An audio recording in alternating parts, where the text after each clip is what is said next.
Көптөгөн маалда кээде ушундай бир моменттер болуп калды. Биз урушуп, жаңжалдашып, бардыгын столго чаап таштап коюп, эшиктен чыгып кеткен күндөр болуп атты. Бардык жетекчилерибиз билет эми буну азыр айтып койсо бул мамлекеттик эле чоң сырды ачкан болбоймун. Бир убакыт болуп калды, биз Өзбекстандын премьер-министри Арипов, ал Өзбекстан тараптан ошол комиссиянын жетекчиси, биз тараптан биз. Анан ошол экөөбүз сүйлөшүп отуруп тил келишпей калдык. Тил келишпей калып, табыша албай калып, анан урушуп кеттик.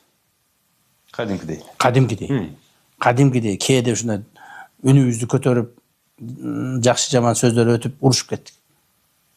Ал дагы бурулуп кетти, мен да бурулуп кеттим.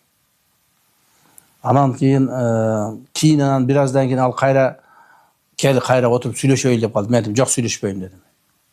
Сүйлөшпөйм деп ушундай көгөрүп туруп алдым мен. Болду, сени мен сүйлөшпөймүн деп десем, анан кийин президентибиз ортого түшүп, тияктар менен президенттер менен сүйлөшүп, анан акыры кайрадан бизди столго отургузган күндөрү да болуп атты.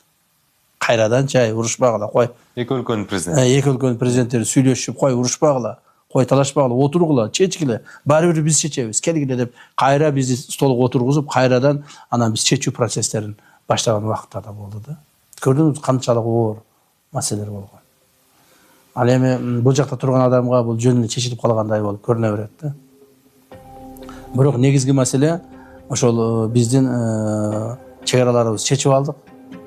Мамлекетибиз өзү юридикалык жактан эгемендүүлүккө ээ болду.